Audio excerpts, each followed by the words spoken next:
To install the spare tire rack on your Polaris XPEDITION XP or ADV, follow these steps. Park the vehicle on a flat, level surface, ensure it is in park, and remove the key. To remove the window, turn the handles at the top of the window 1/4 turn. Then tilt the window outward to remove. The Lock and Ride Max latching assemblies may already be assembled to the spare tire rack. Check the torque of the latching assembly screws prior to installation of the tire rack. If the latching assemblies was not installed onto the spare tire rack, begin by removing the 2 screws from the bottom of the latching assembly. Check the spring alignment and orientation while installing the latching assembly.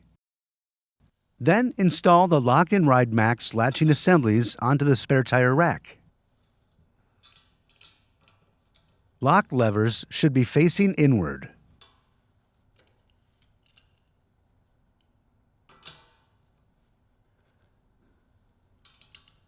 Tighten the screws to specification.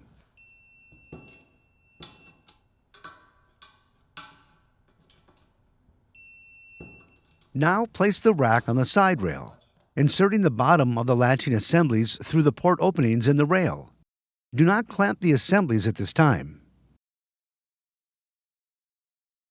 Next, use the spare tire to properly position the rack on the rail and clamp the latching assemblies. Make sure that the latching assemblies are not located over port openings while clamping. If the vehicle is equipped with the rear glass panel, position the tire so that the glass can be fully closed without making contact with the tire.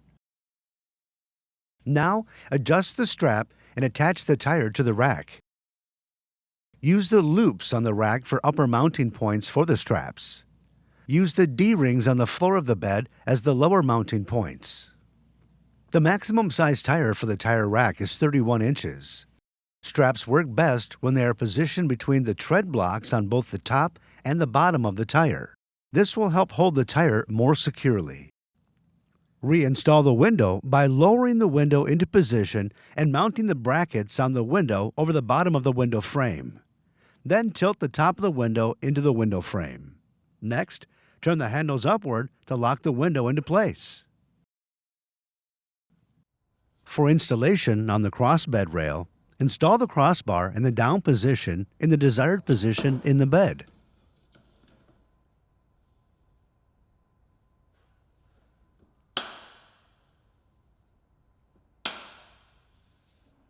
Then put the rack on the crossbar, installing the bottom of the latching assemblies through the port openings in the rail.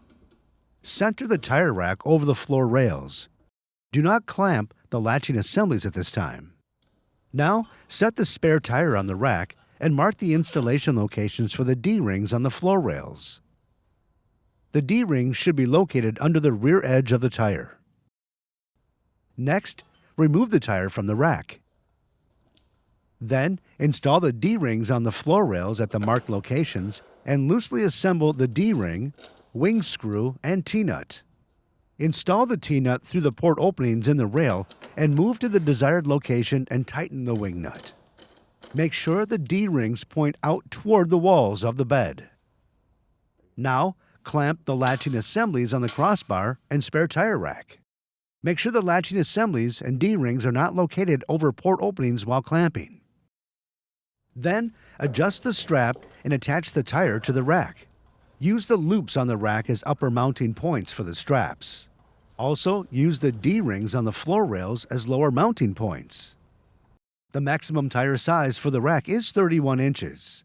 Straps work best when they are positioned between the tread blocks on both the top and bottom of the tire. This will help hold the tire more securely.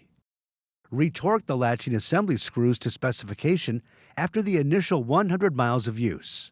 Retorque screws at 500-mile intervals after the initial retorque. For more information, see your authorized Polaris dealer or visit Polaris.com.